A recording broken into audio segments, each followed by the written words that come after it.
Welcome to Around the 412. We are part of the DK Pittsburgh Sports Podcast Network. I am Tyler, and with me as always is Smitty, back from his injury.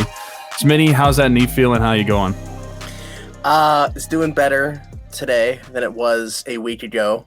Big shout out to Eddie P., the multimedia director of DK Pittsburgh Sports, for stepping in for me last week. You guys had a great show, but I'm definitely glad to be back for now. I will say that. So for anybody that doesn't follow me on Twitter, isn't up with the situation, what's going on with me, I did have a knee procedure done. However, it didn't fix everything that they need to fix.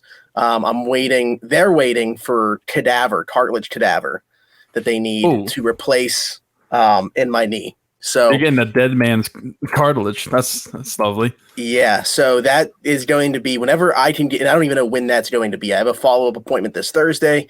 Whenever I am able to get in for the procedure, I'm going to be 6 weeks of no weight on my left leg from that point. So there might be some time in there that I'm going to miss as well. But I definitely missed being on here last week. So I'm so glad to be back. I'm ready to talk about some sports with you. Let's start off with the Pirates. Their season did come to an end. They finished 61-101. They do get past that 100-loss benchmark that we were talking about. They were flirting with not doing it because they had a pretty decent stretch of baseball that last month or so where they were playing like right around 500. And it looked like they might not get to 100 losses, but they do it. Look at me. I'm making it seem like it's like a good thing, like it's an accomplishment. But here's the cool thing. Like these last couple of games, the Pirates given us a little glimpse of the future, bring up Roansy Contreras and O'Neill Cruz in the last couple of games here to make a start, and then Cruz making 2 starts the last couple of days. And today hits a 2-run homer in the 9th inning as well. So I don't – and they said it was like more of like they had no plans to do this, but they were rewarding him for literally doing everything that they had asked of him throughout the season. So it was just cool to see that happen. Like I said, the Pirates – for a team that had 100 losses, like actually having decent crowds the last few games, just because of these guys being up here, like it gave us a little glimpse into what hopefully we see in the future. Yeah, I thought that was nice to see, especially Cruz. I think we were expecting Roansy Contreras and someone like Miguel Yajure as well. He pitched in a game too. Yeah. Didn't do as well, but those type of guys we were expecting to at least probably make the team next year. Cruz, we weren't as sure, but it was nice to see him up here. And he lit it up. I mean, he was lighting up AAA, so it was very well deserved that he got a shot these last couple games, and he performed well. He didn't disappoint the fans. Went 2 of 4 yesterday, and he 2 of 5 and 1 for 4. 2 of 5, yeah. So you can't really complain about that. And when it comes to the Pirates overall, 101 losses. I was only 1 off of my season total. If anybody had listened to our show before we were on the DK Pittsburgh Sports Podcast Network, I predicted that we were going to go 60-102. So pretty close. I don't want to necessarily say I'm proud of myself for that because your team losing 100 games no matter what is a bad thing, but it is what it is. We knew this team wasn't going to be good. The season came to an end, and they're going to get a top 5 draft pick. So hopefully they get another good prospect in their pool, which has already gotten really good this year. One other thing, what was in Cole Tucker's drink the other night? I was just going to say that's really the only other thing to talk about with the Pirates. I'm not just going to say last night. Like I feel like he's been doing this for a little bit of time now. Like they put him in that leadoff spot. He must have heard what I said a couple weeks ago on our show, where I said send him to the sun. And I know you said you want to step further than even Kevin Newman with Cole Tucker. I know. I think that he's I don't know that anybody's won a 40-man roster spot or the right to stay on the 40-man roster in such short time, but I don't see a way that the Pirates don't do it now. Like I feel like he did just enough in that time, and also there's like a little thing in the back of their mind where it's like, maybe whatever just wasn't clicking with Rick Eckstein, and then once we got him out, Cole Tucker really started to turn the page. Possibly. I mean, it makes the decision a lot harder. And I know what I said a couple weeks ago. I said send Kevin Newman to the moon and Cole Tucker to the sun. I'm not saying I necessarily am dying for him back on this team. I'm not. If he's gone, it's going to be no hurt feelings from me. But it does make the decision for the Pirates a little bit more interesting. It's just I don't know how many guys they have that are Rule 5 eligible. I just know based off the trades they made this past year that it's a lot. And I still stand by my point that I would rather see a lot of these guys on the 40-man that we've gotten via trades than some of the guys we've seen over the past few seasons that have been with the Pirates, and we know what they are already. But apparently with Cole Tucker, we don't know what they are. But yeah, I still stand by that, but it does make the decision a little more interesting, at least with Cole Tucker, and maybe he makes the 40-man. I don't know. But I guess it just depends on because if he's not going to play shortstop, which I don't know if he's going to. I know they remember when they experimented with him in like center field too. Like I don't. It's just like, where do you stick him, and is he going to be consistent? I mean, it's great to see him play this well the past few weeks, but is he going to be consistent? Because that's the one thing I said was that he could be good in spurts.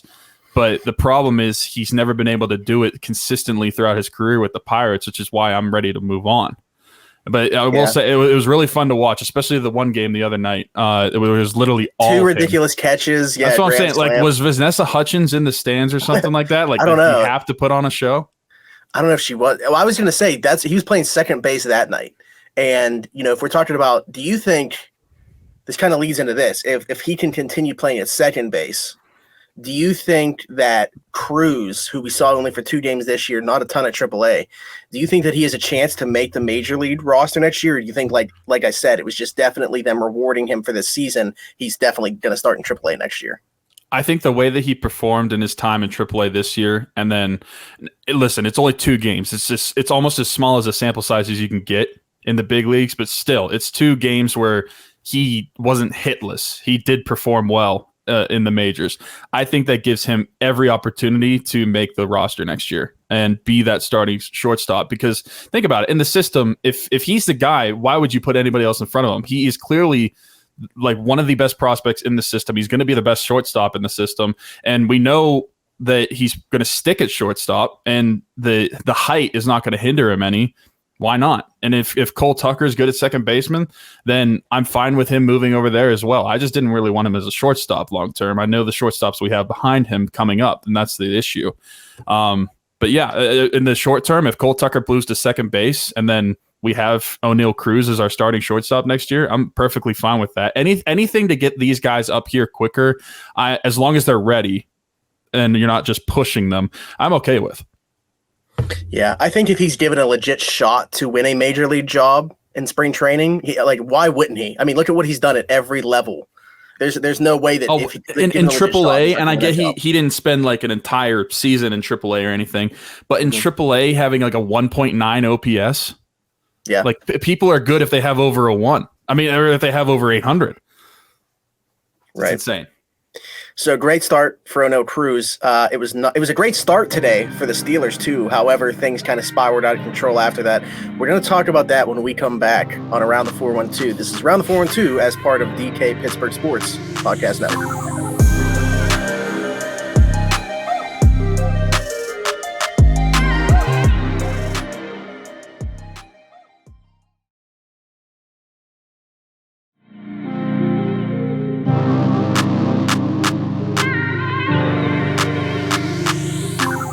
All right, and welcome back to Around the 412 on the DK Pittsburgh Sports Podcast Network.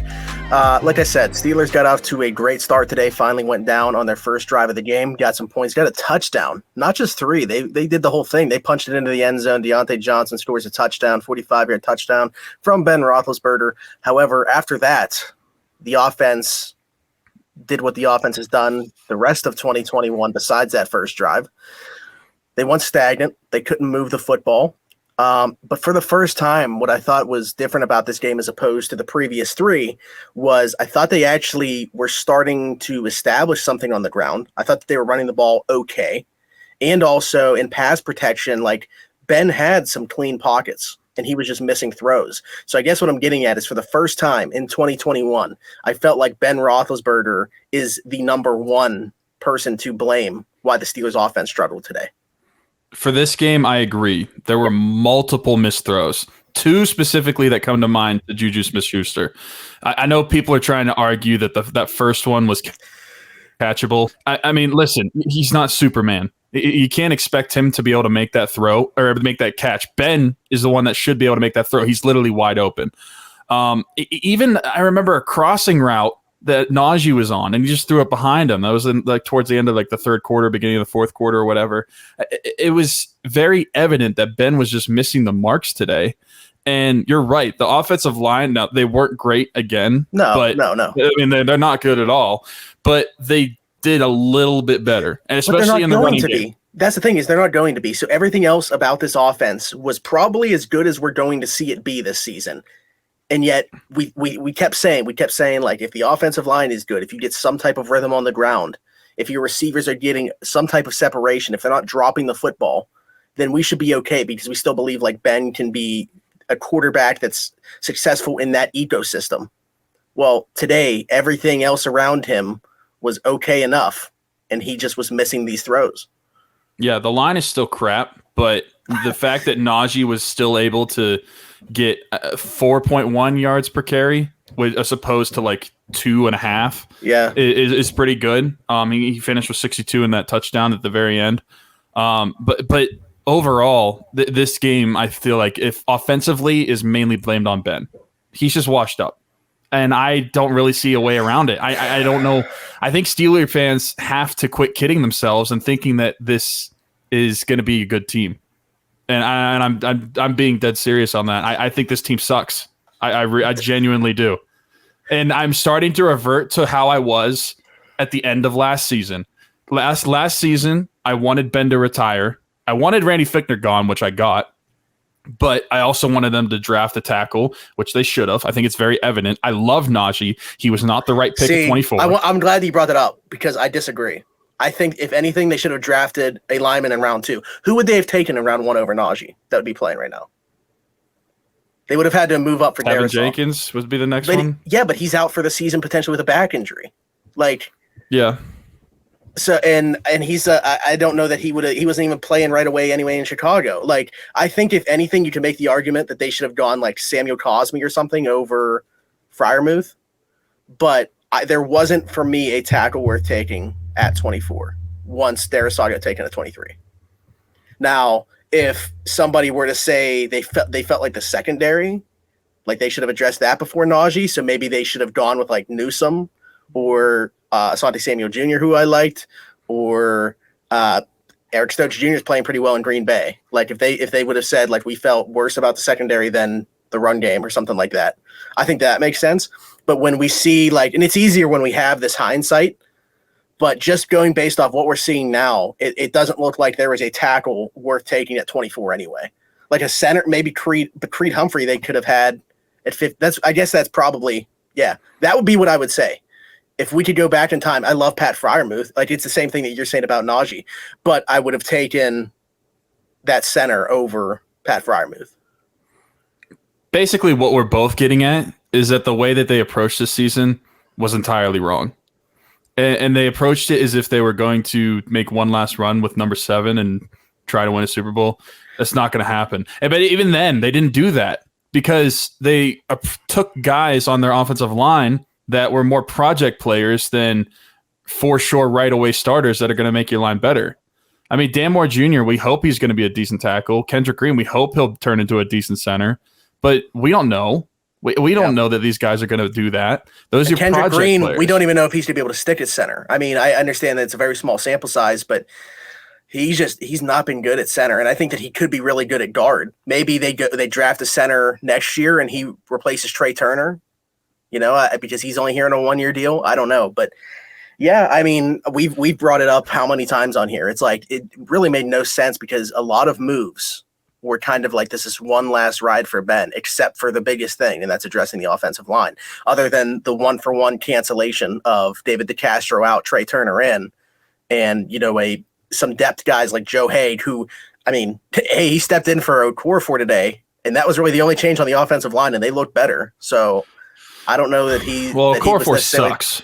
Yeah, I'm not. I don't know if Haig was like the big difference there. Where I know Green Bay doesn't have the greatest pass rush or anything either, but like that was really the only difference along the offensive line, and they did have a better day today. So I don't know if that's just the Joe Haig for Chukwuma Okorafor replacement, but we will see Zach Banner back. We thought that it might be today even.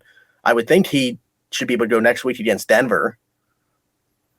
I don't know, but Yeah, we could spend all day talking about this offense. I'm reverting back to my thought process that I had at the end of last season, and it's happening a lot quicker than I thought it was going to going into this season, where I just wish they would have torn it all down. It's very evident to me that it doesn't matter how good the defense is, and the defense was bad today. Let's be frank. I'm sure we're going to talk about that, but it doesn't matter how good this defense can be if the offense cannot move the ball and they can't score. It doesn't matter. This team is not going to win the division. They're not going to win a Super Bowl. They're not even going to sniff the playoffs, in my opinion. I wish they would have just torn it all down and completely tried to get this at least offensive rebuild going. It's going to be kind of impossible to fully rebuild the team with the defense you have. And it's not like you need to rebuild the defense. You can add a few players here and there, but the offense is where you actually need to like sit down and actually rebuild that thing, because you're going to need a quarterback. You need to rebuild that offensive line. Offensive coordinator is basically a copy and print of Randy Fichtner from last year. And Matt Canada is just nothing that we thought he was going to be. There's nothing going right for this team offensively, week in and week out. Do you think with Canada, though, that's a product of the offensive line and the quarterback at his disposal? Like, I see that argument a lot on Twitter. I'm not saying that that's necessarily my opinion. I'm just bringing it up to you. My problem with like that line of thinking, that theory is I don't think that you should have an offensive coordinator that needs certain guys to fit his scheme, right? Like he should be able to implement, like make the players better in his scheme, like not just that's the problem. I need this guy. I understand that Matt Canada likes to have mobile quarterbacks. I've watched his offenses. I've watched him at Pitt. Nathan Peterman wasn't like the traditional mobile quarterback, but Nathan Peterman could run when he needed to. And he's not going to get that from Ben. He's not getting that from this offensive line. But the fact that he's not getting that doesn't change that the offense should not look the exact same as it did the prior years. He should be able to work with what he has and at least make it look different, be calling different plays. It's literally just a lot of the same things that we've seen, which is the biggest like sore eye of this offense. Is not just the bad play, but it's the same play calling that we've seen with the bad play, which is why I relate it to 2019 so much, because it's like I'm watching the same offense. And like I said, it's worse because you have Ben at quarterback, who sucks. Let's just be frank. He threw his 400th touchdown. He passed Dan Marino for 6th all-time or whatever in passing yards. He sucks. He's washed. This should be his last year. If he wants to come back, screw him. I don't care. Get out of here. What is with the fourth down play calling? And at the same time, like I say play calling, but I don't know if that's the original call coming in to Ben. But even if that's the case, I'd be like, all right, I'm not listening to this. Like this has a zero chance. The first fourth down that I can think of, I think the original play was trying to throw past the sticks, but the line didn't give him enough time, which is why he had to throw it to Najee. The second one was literally just a lateral throw to Najee. I will never understand anybody who needs a first down, especially on a fourth down, and you throw laterally and you're not throwing beyond the sticks. I don't get it. Especially you're throwing him out there. There's no blockers over there. He's just by himself. Right, yeah, you're asking him to break like 5 tackles to get to the marker. Yeah, it doesn't make any sense. Again, I don't know if that's the original play call that they're sticking with or what that is, if Ben's seeing something and changing to that. Either way, that cannot be what you end up actually running as the play. So it's been bad. The offense is bad. We could talk about it all day long, but we can't. We got to switch to the other side of the football because, like we said, they actually had like as close to the full complement of players that we expect them to have, at least for the foreseeable future, because we have no idea what's going on with Stephon Tuitt. It's hard to even like consider him part of this puzzle right now as we sit here today. Like we literally have no idea what's going to happen with him. And Tyson Alualu's out for the season, so like he's not coming back. So with TJ Watt and Alex Highsmith coming back today, it's pretty much your full complement of players there on defense. They were not able to get off the field. Aaron Rodgers pieced them up. They didn't seem to have a QB spy on him in the red zone, which really makes no sense because we know how dangerous he is with his legs. They were able to break off chunk plays in the run game. Like it just was not a good day for the defense. And I guess that you can everybody was saying on Twitter, like you can expect that going into Lambeau or whatever, going against Rodgers after the big win against San Francisco. Like for a team that hangs its hat on the defense, if we expect them to be an elite unit, that can't be the performance that's put out there. And I know that the offense doesn't make their life easy, but still, like that was not a benchmark game for this defense. It was not acceptable, in my opinion, when you think about the talent that they have on that side of the football. I completely agree. And anybody who thinks, oh, that's what you expect when you go into Lambeau, screw that. You're supposed to be an elite defense. You're supposed to have these good players, and they were terrible. When it was 14-7, I was giving them the benefit of the doubt because it's like, okay, they shouldn't give up 14 points this quickly, but the second one, the Packers got the ball in like the 25 or something like that. So I can't really blame the defense for that too much. Yeah. But the fact that it just kept happening, and I understand Aaron Rodgers is a really good quarterback. They have Aaron Jones. They have Devontae Adams. Randall Cobb's been really good for the Packers. And A.J. Dillon has been proving a lot of us in the draft community wrong last year, and he looks like a decent running back. At least he was today. And I just can't expect this team to do anything if the defense is going to perform like that, because the defense is going to be the thing that has to win them games. And it's literally just like 2019. The defense has to win you games. And if you're giving up 27 points, it's not going to work. And I saw my friend Craig, our friend Craig, he tweeted out earlier the difference between being 1-3 and losing close games and being 1-3 and what the Steelers have been doing. The games haven't been close. There's at no point have I felt comfortable okay, the Steelers are going to come back from this in any of the 3 games that they lost. I feel like the other team has completely dominated, and that's not just offensively. In this game, it was defensively too. I felt like the defense couldn't stop anything. They were lucky that they got that strip fumble and TJ recovered. Otherwise, I mean, it doesn't matter. They lost the game anyway, but it probably would have been an even worse score. I think the defense was very bad today overall. Yeah, I still the thing is with them is I still think it's a good unit, right? But I think that we might be looking at them. I feel like we might actually be overrating how good of a unit they are, to be honest with you. I do think that there's a good amount of skill on that side of the football, but scheme-wise, I just don't think it's there. And I think that they rely too much on pass rush. If they're not getting home, they're not that great of a unit. They're not that great in coverage. So you think about TJ Watt, who we might not see at 100% for the rest of the season because of this groin injury, and if he continues to play through it, which is going to happen, I assume. Alex Highsmith dealing with pretty much the same ailment. Your pass rushers are dealing with groin injuries, and they're not going to be 100% for a while. That's something that just lingers. It's tough to think that this is going to be a unit that can carry the load when you think about it like that. Granted, we're talking about they didn't really look good in weeks 2 or 3. That was without TJ Watt, without Alex Highsmith for a good portion. No Devin Bush or Joe Hayden in that week 2.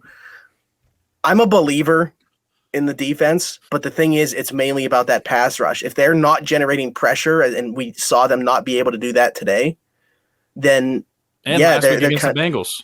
It was the first game in but I'm saying that was without Watt and Highsmith. If those two are playing and you're not generating pressure, then we have concerns. Yeah, and you're already down too because you don't know when Tua's coming back, and Tyson Alualu is out for the season. It's just getting worse.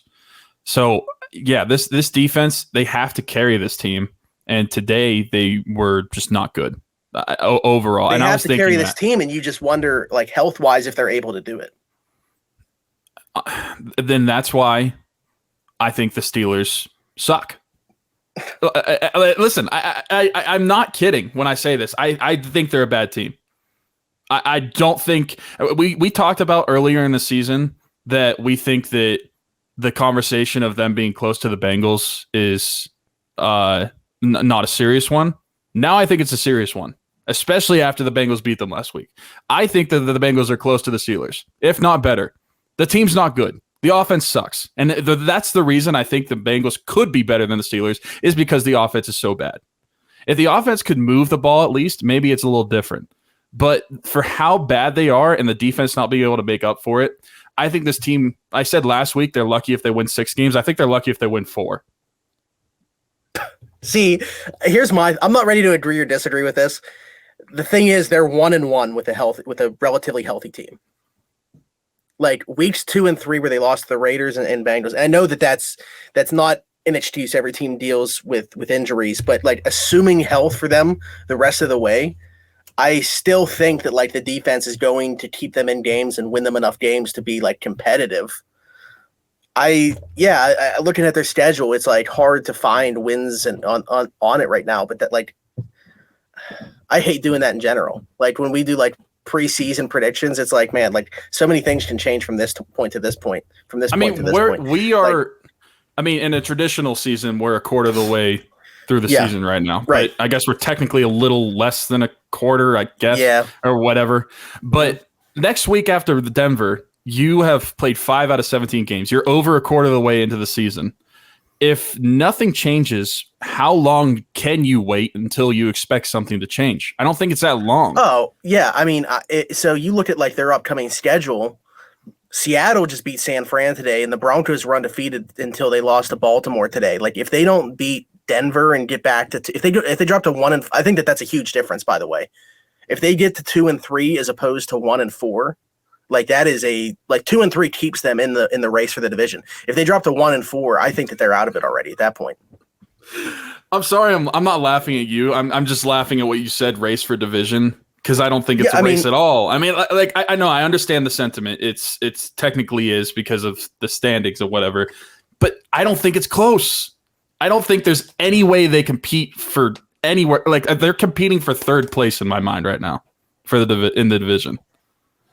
I just don't think it's close, and it's mainly the offense. The defensive health issues hasn't helped either, and the performance today hasn't helped. Yep. But the offense just sucks. They suck. It's so bad. And I can't get around that, and you're not going to be able to win games. You expect your defense to hold every single team to 14 or less points every single game. You can't expect that from your defense. The offense has to be able to put up points at some point. And looking at their schedule, like I said on last week's show, those last 6 games of the season, you could might as well just chalk them all up as L's. The 2 games before that, you've got the Chargers and the Bengals. You already lost to the Bengals in Pittsburgh, so what makes you think I'm going to win in Cincinnati? Chargers, I just don't think they're going to keep up with Herbert. The Lions, they might beat. Might. I'm saying might, and I'm dead serious. Might. The Bears, they might beat. Browns, they're going to get swept by the Browns. I don't care. I'm not afraid to say that. Steelers fans could get pissed off at me all they want. I'm just speaking what everybody doesn't want to say. Did you watch Baker Mayfield today? What did they finish with? How many points did they finish with? Oh, 14. Okay. So maybe they could win that game. If they played today. No, I'm just saying, like, if we thought Ben was inaccurate today, Baker Mayfield was worse, honestly. He's not worse, obviously, like as a quarterback overall, especially at this point in Ben's career. But Baker Mayfield was worse today than Ben Roethlisberger was today. I'm going to ask you a question, and I want you to answer it complete honesty, like genuinely how you feel. All right, we got to move on to talk about the Penguins, but I'll answer this, and I also just real quickly before I answer this want to say, by the way, this didn't play into the result in my opinion. It would have swung momentum, but I still think Green Bay wins that game. What a ridiculous call on the offsides on the blocked field goal. Yeah, like if it's too close, why throw the flag? Right, because I mean, I know that they don't know that it for sure would have been a scoring play, right? But if they would have just let it play out and make it get the touchdown, then it would have been reviewed because it's a scoring play anyway. Yep. But my question. Yes. Is this going to be Ben Roethlisberger and Mike Tomlin's first losing season? I think I would say I understand we're only 4 games and we want to be optimistic. Obviously, I don't care about being optimistic anymore. Yeah. They killed that in me. That's completely dead. I have no optimism for this team. If you were to say they're going to go 1-16, I'll be like, yeah, probably. Like I said, I still think that like the defense. I know that like if we think that they're an elite unit, like they shouldn't have gotten carved the way that they did up in Green Bay just because they're playing against a really good team. But the thing is, that is as good of an offense, maybe besides Kansas City, that they're going to see this year. Mm-hmm. So I expect the defense to have much better days than today. And again, like if the offense actually does exactly what they do or what they did today every single week, and it's only been hitting on passes that we have to rely on, like I guess I'll take my chances on him having some good days thrown in there. But yeah, I still think like they're probably right now. I'd probably have them at like 6 or 7 wins. And I'll say something else that probably a lot of people don't want to say. If you're going to suck, you should full on suck. You should not try to be 500. Yeah. Like, and that maybe that's just me thinking about the future of this team. If I'm the Steelers, why win another game? just my 2 cents. Why would you want to win? When we come back, we're going to talk about a team that actually did win today in Pittsburgh, albeit just a preseason game. We're going to wrap up on here around the 412 as part of the DK Pittsburgh Sports Podcast. Now we're talking about the Pittsburgh Penguins, who are off to a 2-1 start in the preseason. We'll be right back.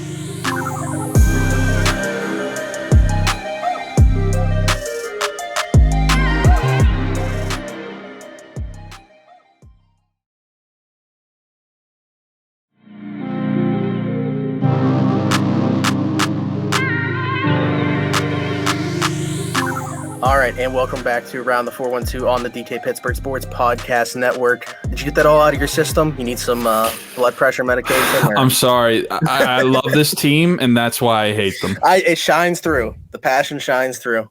But like I said, we are able to at least wrap up on a little bit of a high note, I guess. There is going to be some bad news thrown in here as well if you're not well informed with what's going on with the Pens right now. Jake Gensel tested positive for COVID.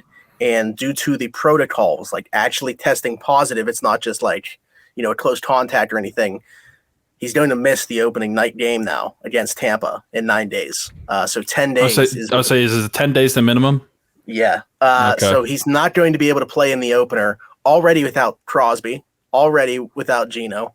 I don't know. I mean, this is going to be an uphill battle. Should Mike Sullivan win Coach of the Year if the Pens win opening night?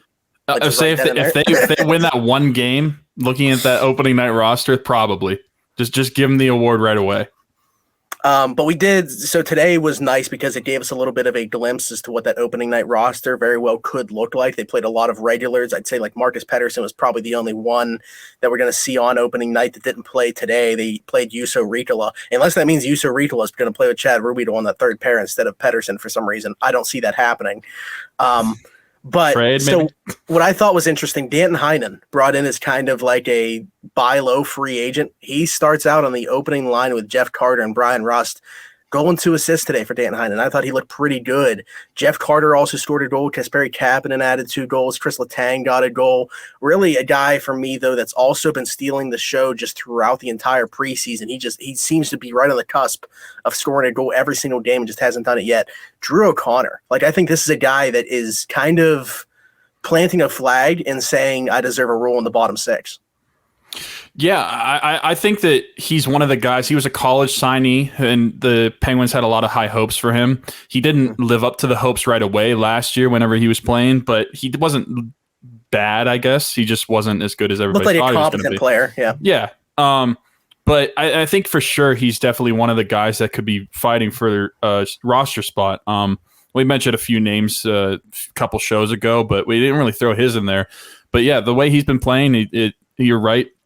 It's really anybody's game with who is going to be playing in this top or the bottom 6 of this lineup at least in the opening night, because as we can see, a lot of these players are dropping like flies. So it's getting it a little bit easier for the guys to make the team and making an impact. But yeah, I'd be fine with Drew O'Connor being on that line. I like that. I like him as a player. But yeah, I'm looking at the lineup for today's game. Mm-hmm. Carter, Heinen, Rust. And I know Heinen was slotted in by a lot of the stat guys that we know as probably the best player to play with Jeff Carter on his line. So maybe there's something there. Maybe that's why he's been looking good, and maybe that's going to be a decent first line. The fact that that's the first line, Carter, Heinen, and Rust.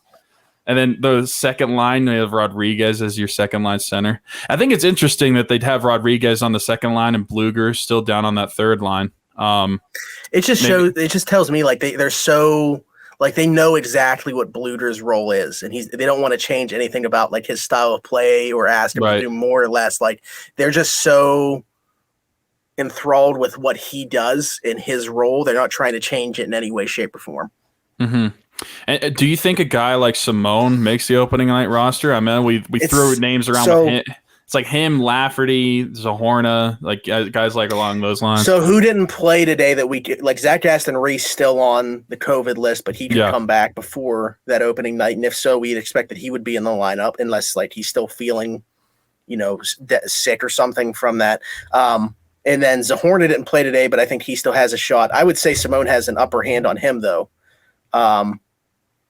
So Zach Aston Reese would be replacing one guy from today's lineup. You said Lafferty did play today? I would Lafferty was on the right wing.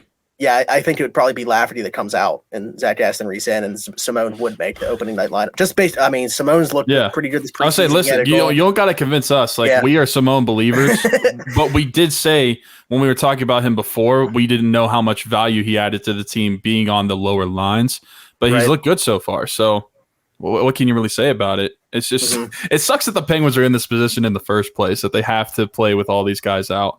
It sounds like Sid might not miss like much time though. Like it sounds like it could just be like 2 or 3 games. Like he's doing literally everything besides like that with that one hand. Like he even is skating around with his stick in his hand. It's just with one wrist. Mm-hmm.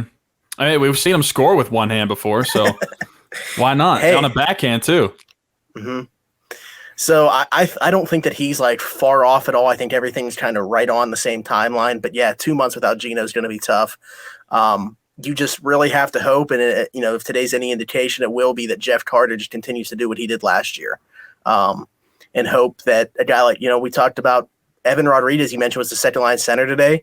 He looks like it's just so weird because he seems like he has like a decent bit of skill. Like he has a decent. What was it that was said on the broadcast by Board? I think he said like his toolbox is what he referred to it as. Okay. Like it kind of catches you by surprise because he doesn't seem like that type of player, but you really can. Like you can slot him anywhere up and down the lineup, and he's got a decent bit of skill. I thought he had a pretty good game today. They even used him on the power play a bit just with, the guys at their disposal right now.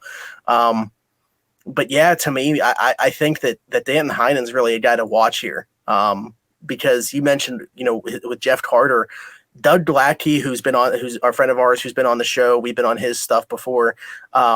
He actually felt like Danton Heinen would end up playing with Sid. Oh, really? Yeah. And we would end up seeing Jake. This is when Gino comes back. Jake dropped down to play with Gino and Kapanen. Man, we've been calling for Jake to play with Gino, and I want Zucker to play up with Sid, or at least try it. I was about to bring him up. Like for me, he's like, when you think of guys that need to step up for the beginning of the season with the absence of Sid and Gino, like Jason Zucker is like the first one that comes to mind. Like we need to see him get back to that player he was in Minnesota. He needs to score goals. That's what we need. Like I don't care how good of a playmaker you can be. I need you to put the puck in the net. And it's gonna be interesting to see who he's playing with. Like, is it gonna be Evan Rodriguez and Kapanen? Kapanen. That's what it was today. It could be. I think that Zucker's probably going to stay on the second line with Kapanen. It's just who's going to be the center for him. If it's going to be Rodriguez, and that makes I don't want to say what I worry about there in terms of him scoring, but like the one thing with that is Kapanen's going to be the trigger guy for that line, if that's the case. So, is Zucker really going to have the opportunity to score many goals playing on that line? I don't know, maybe, but what's the power play look like? Isn't he on the top power play unit, at least to start the year, just from all the injuries? Today, the top power play, they actually had Russ playing the point with Chris Letang, and it was Kapanen, Carter, and I don't think it was him. I'm trying to think. It might have been Heinen there as well. I don't know. Either way, Zucker, just don't be traffic cone out there, please. At least make the trade look somewhat decent. Score some goals. But one guy that has been performing, I guess, pretty well based off of at least his stat line this season or this preseason, Tristan Jarry. He's looked a lot better than what we last saw of him. Yeah, it's the new pass. The all black is actually pretty dope, I must say. I kind of like that. Yeah, he said, but here's the thing. It's like we're talking about, he has looked decent. He could look great for the entire regular season. We're still going to go into the playoffs thinking, I know. what's going to he has to answer that bell. we know what he can do throughout the regular season. Like he's already he can not let in a goal the entire regular season. Right, and we're still going to be wondering like, oh boy, what's going to happen when we get to the playoffs? Like, yeah, I can't wait for him to have an 850 save percentage this series. So for me, like, but what I think is the best part about this though is, unlike the playoffs, we have a healthy Casey DeSmith to back him up. And I feel like when you have that type of insurance policy, and I'm not saying Casey DeSmith's a world beater, but he's just a steady presence behind him. Like how many times last year would Tristan Jarry have an awful performance? We would turn to DeSmith. He would, pitch a shutout or give up one goal. The net would go back to Jarry, and Jarry would play his best game of the season. It's that competitive nature in goalies, right? That like when they see somebody doing well, that, oh boy, I might lose my crease, it raises their game. And I think that that's, going to only intensify this season with Jarry potentially being on like the hot seat. I'm sure he knows all the chatter that was going on. I'm sure he didn't miss it. And he knows that a lot of people are saying Casey DeSmith is just as capable of being the starting goaltender.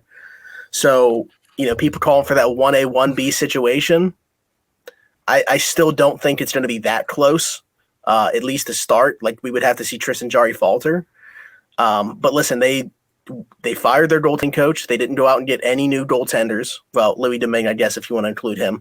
But it's still him and DeSmith. And to me, I think that that's like a vote of confidence, if you will. And, and now it's on the organization, because if he falters again, it's going to look really bad on them for not doing something. How do you think that Louis Domingue has looked in Pittsburgh? I mean, yeah, he's been okay. I don't think that there's like a goaltender that's really played bad or has played bad enough to make it a talking point, or necessarily like really good to make it a talking point though either. He is what he is. I expect that he'll be the starter at the AHL level. Yeah, I just know he said that Andy Chiodo like revived his career basically and changed his perspective on goalies. Oh, interesting. I don't know. Yeah, I mean, he could be. He's a guy that has a ton of NHL experience. Like in a pinch, I would feel okay about him.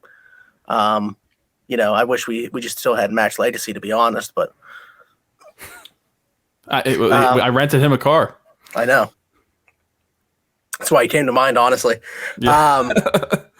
But yeah, I think that, so far I'm liking what I'm seeing, given that this roster is going to be a little depleted to open up the season. They kind of just got to weather the storm, in my opinion, until we get some of these healthy bodies back. But yeah, there's really not a whole lot to say on it besides that. The only interesting thing to me is, why was Marcus Pettersson not playing with the regulars today? I don't know. I mean, maybe it was just like a maintenance day, but typically you wouldn't have that for a preseason game. Well, he did, and he played the second preseason game when like most of the regulars didn't. I don't know. Hopefully he's good to go. Season's coming up pretty quickly. Looking at this roster too, at least the lineup going into this season, instead of like the guitar that they play whenever they enter the ice, they should play like the "We Are the Island of Misfit Toys" from Rudolph. Yeah. Because that's what I look at when I look at this, at least offensively. Defensively, it's fine. That's what we expect. Offensively, it's just like, what the heck happened here? I know, yeah. You're talking about potential. We'll see about Zach Aston Reese, but Sid, Gino, Gensel. Your three best players, and maybe Aston Reese, who's like arguably the best defensive player statistically, all gone. So yeah, again, this is going to be interesting to see how they weather the storm. Sullivan can keep any lineup in any hockey game. So, but opening day against Tampa, we're going to find out. It's going to be a challenge for sure. Anything else to add? I think that's about it. We're only 9 days away. Yeah, we'll have one more show before the season kicks off. Yep, so sounds good. Maybe on the next show we can kind of give some predictions and then go based off that to see how wrong we were. Like, kind of, I've been with the Steelers so far to this point. Oh, I was wrong too. I mean, I said they were going to go 10-7. The Steelers suck. If you didn't get that from the last segment, the Steelers still suck. Yeah, there might be people that only listen to the Penguins portion of the show. So, although I was right, I will say I was right on the Pirates. I mean, almost exactly right. I said 60 and 102. They went 61 and 101. So we're not bad at predicting. which is unpredictable, Yeah, and don't worry, we'll always adjust these predictions to make sure that we're right. So Exactly. But anyways, I think that's going to wrap it up. So if you are new here and you're watching on YouTube, please be sure to subscribe to the channel, leave us a like, leave us a comment, hit that notification bell so you know when a new video is posted from the channel. You can check out all the other great shows on the DK Pittsburgh Sports Podcast Network. You can check out when we do Steelers Today, such as the live shows done on Fridays by myself, DK, and Eddie Provident, or any other great content that is uploaded daily, multiple videos daily, by the way. All your Pittsburgh sports content in one place here at DK Pittsburgh Sports. So be sure to subscribe to the channel and do all that great stuff that I just mentioned. If you're listening on Apple, Spotify, or whatever other platform, if you can leave us a 5-star review, if you leave us a question with that review, we'll get to that question on the next show. So be sure to do that. Leave us a 5-star review with a question. We'll answer it on the next show. Other than that, it's been Smitty. It's been Tyler. This is Around the 412 on the DK Pittsburgh Sports Podcast Network. And we'll talk to you next week. Bye-bye.